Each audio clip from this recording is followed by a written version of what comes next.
So how many pennies do you have jangling in your pocket, sliding around on the bottom of your purser, weighing down your kids' piggy banks? Well, if pennies are weighing you down, is it time to lighten the load? Time for AGN Business Doc Nick Bontis and his 2 cents worth. Now, Nick, what have I got? I got a lot of pennies in here. Is that typical? Yeah, everybody's got a handful in their wallets. Okay, so why? We've had the penny for a long time. What's the history in a nutshell here? Well, the history is, first of all, we minted the first Canadian penny in 1858, so over 150 years ago now, and it was almost the size of today's quarter. Interestingly enough, it was larger than it is today, and it was 95% of it was made out of copper, hence the penny copper connection. But today's penny, as you can see, is much smaller. And the interesting thing about today's penny is 95% of it is not made out of copper anymore. It's made out of zinc or steel. So that's why we have a very important mineral difference between what the copper used to be and now what the penny is today. So it obviously costs a lot of money to mint these things, and they're worth so much less, it seems. Should we get rid of it? Well, here is the unbelievable fact. It costs the Canadian Mint 1.7 cents to make every penny. No. Right off the bat, the logic is that we should get rid of the money. We're losing money. I mean, it costs almost twice as much to make it as it's worth.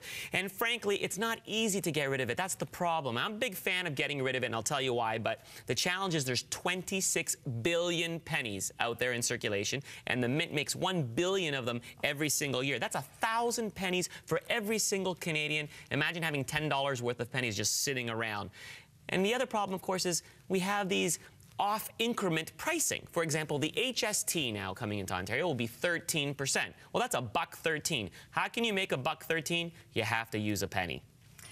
But if we start rounding up to 5, is everything going to cost more then? Yeah. Well, a lot of people think that, well, we're rounding everything up. Don't forget, half of it will be rounding down, right? Sure. So it kind of off-balances each other. And we have precedents. There's other countries who've done this, Connie. Holland, Austria. I think Australia. Yeah, New Zealand, Finland, and all those countries had no problems at all. The retailers loved it.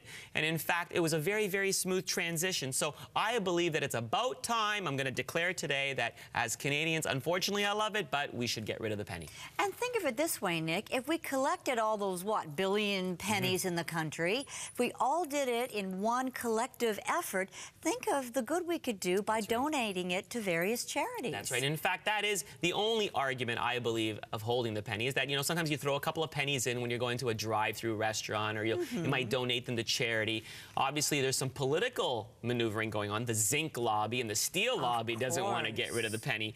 But frankly speaking, the biggest challenge would probably be software programmers. Think of all the cash registers and all the financial services firms that would have to be reprogrammed to get their systems to round up or to round down. So those are the cons, but in my opinion, the pros still outweigh the cons. Well, that sounds good to me, and I like the idea, as you say, give our pennies to charity, and hey, maybe we can start flicking nickels and dimes and quarters in those charity boxes. Wouldn't that be great? Sounds good to me, Nick. Thanks so much. We'll see you next time. That'll be 5 cents now. Thanks.